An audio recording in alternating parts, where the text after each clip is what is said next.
think I'm the product of my, my upbringing. My parents are very open-minded, they're very kind, caring people, and they always taught me not to discriminate against anybody, really, religion, culture, colour, anything. And I think that provided me with the foundation to research, become the person that I am today.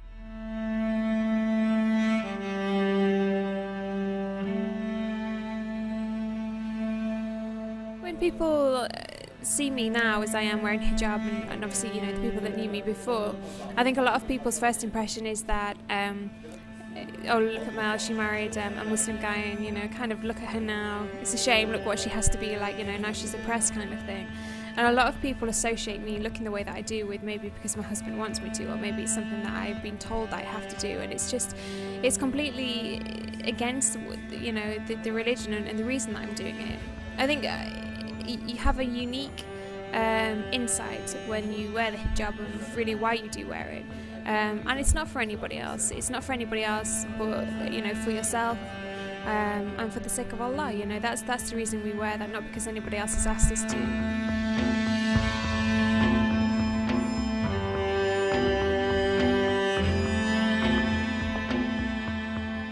It was funny. I went to have my hair cut the other day actually, and. Obviously I went into the salon with my hijab on, and then took it off, and I sat down and I was having my hair cut by the lady, and she said, "Oh, so you're married then?" I said, "Yeah." She said, "Presumably you're married to a local." I was like, "No." And she just assumed because I wore hijab maybe I'd married a local, and maybe they had asked that, or told me that I had to wear it. It's just another example, I guess, of people's prejudice towards it. People often assume you've been forced to wear it rather than it's because of your own choice. But I took it upon myself, and I think we should to explain, no, that's not the reason why I wear it. This is the reason why I cover up, and I don't think people should be dismissive. People want to learn, and that's how I started off. And if people had been dismissive of me, then I wouldn't be where I am today. So. I think as Muslims, we need to take it upon ourselves to take time to explain things to people.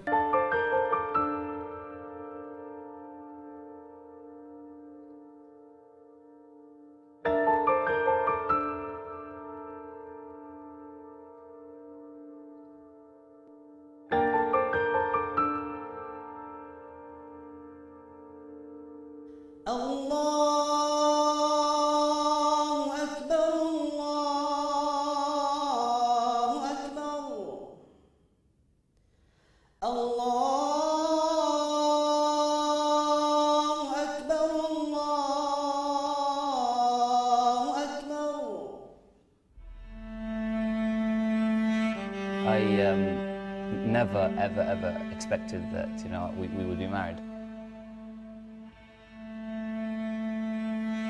Basically, when I first moved here, I didn't really come with any great expectations when I came to Dubai. I just think it was more of a career move than any particular. I was interested in the cultural change as well, but it was more of a career move, and with no kind of other expectations attached to that.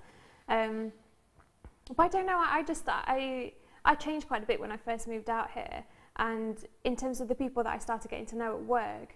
And when you come from England, you come with certain stereotypes about what Muslims are like and what an Islamic country is going to be like, and then it's completely not what I expected. And that got my interest really. I thought, it's my impression of Muslims or my impression of Islam wasn't the same as what it was anymore when I had moved from the UK.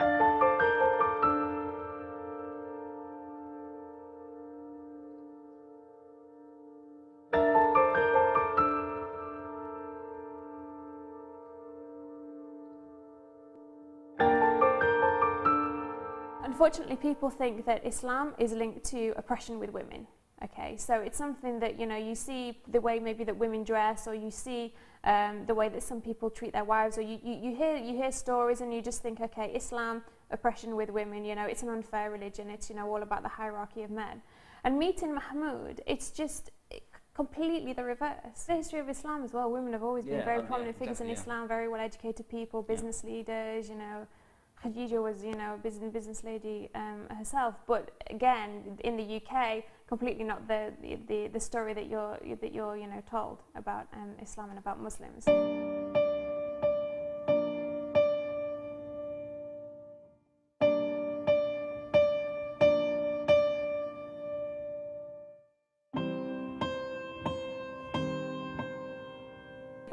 there was always something. I always believed in something, but I wasn't really sure what.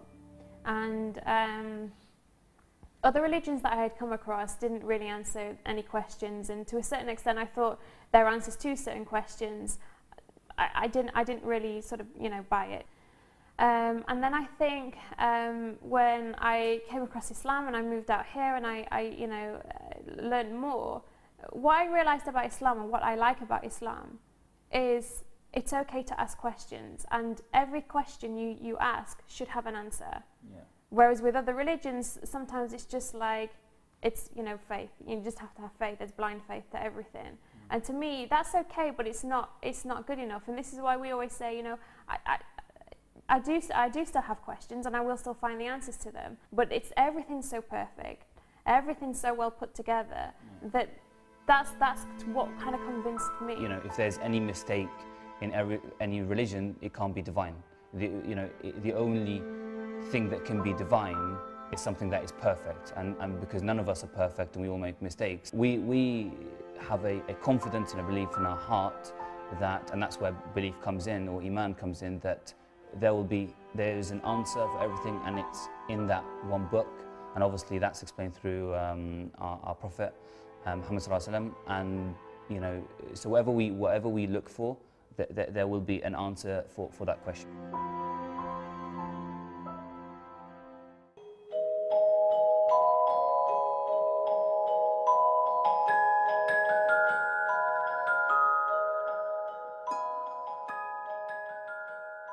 My friend Faris and I, we went to university together, and we used to get together and try and keep our iman strong and learn and encourage each other in that way. And when we came out here, we both realised it's actually quite difficult to find those kinds of things. So obviously, again, we've started to do that. We get together whenever we can.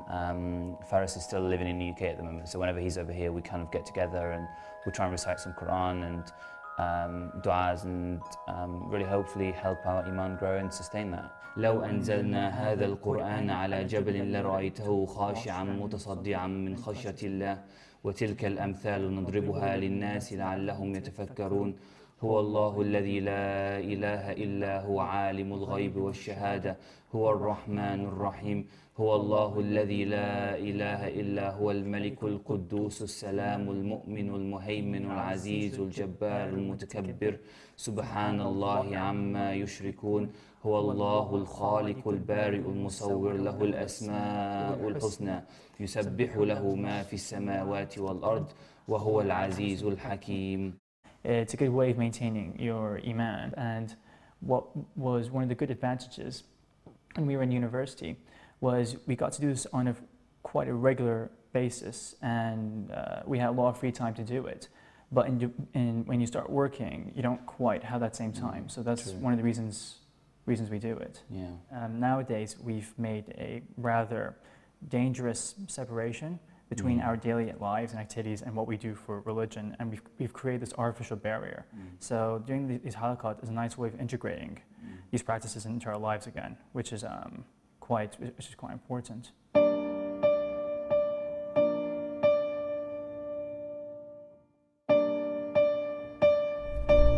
So are you looking forward to Ramadan this year? Yeah, definitely. I think less pressure, obviously. Can obviously enjoy it a little bit more and do some of the duties a bit better. Yeah, definitely. It was really tough last year because we were working for a company that didn't necessarily let us take time off when we probably needed to and when we should have been able to during Ramadan. So it's very difficult. But now, alhamdulillah, we have our own business, so we can relax a bit more, can't we? We can take time off and do the right kind of things, make sure we're reading and make sure we're going to the mosque where we need to.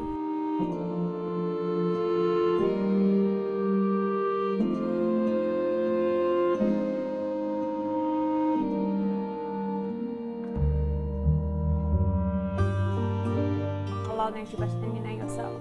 So sometimes certain things happen and you think, should we really get married, or is it really going to work out between us? But then everything happens in the right direction. You just think, you know what, it's out of our hands. It's meant to be for us to be together. And alhamdulillah, everything's, been perfect, I would say.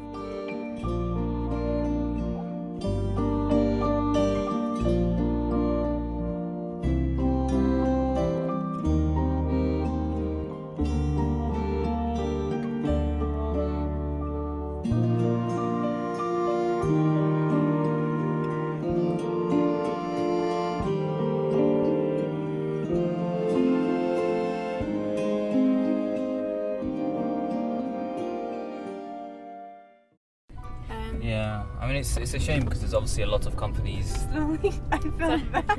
Oh, sorry. My role is chief advisor to the framing. But you know, I will get the last. I'll get the last say on which frame we go for. Well, you did do it, so I think you get the right for that.